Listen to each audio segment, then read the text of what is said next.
ఓం శ్రీ జ్ఞాన సరస్వతై నమ. ఓం నమో నారాయణాయ నమ. అందరికీ నమస్తే.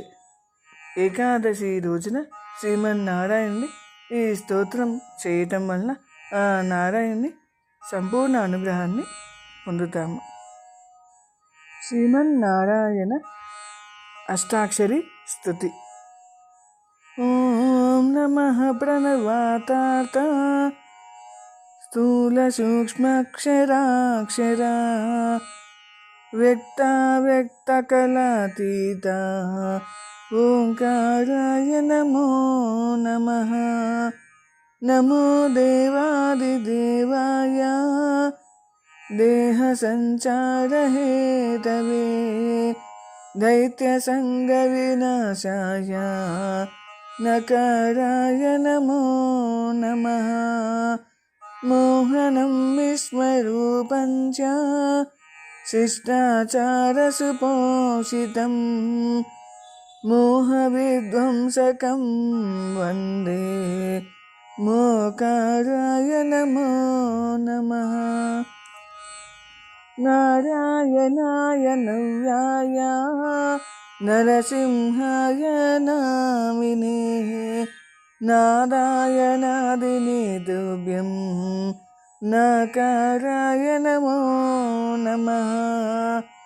రామచంద్రం రఘుపతిం పిత్రాజ్ఞా పరిపాలకం కౌసల్యాతనయం వందే వ్యాకారాయ నమో నమః.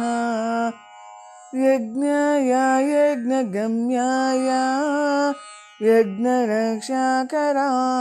చ యజ్ఞాంగరూపిణి తుభ్యం యాకారాయ నమో నమః.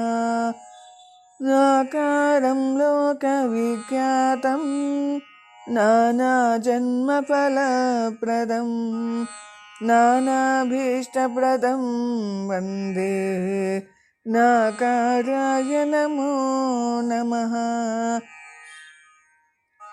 యజ్ఞకర్త్రే యజ్ఞభర్త్రే యజ్ఞరూపాయ తే నమః. సుజ్ఞానగోచరాయాస్తు యాకారాయ నమో నమః. నారాయణ పరం బ్రహ్మ నారాయణ పరం తపః నారాయణ పరో దేవః సర్వం నారాయణ సదా సర్వం నారాయణ సదా సర్వం నారాయణ సదా. ఇతి శ్రీ నారాయణ అష్టాక్షరీ స్తుతి సంపూర్ణం.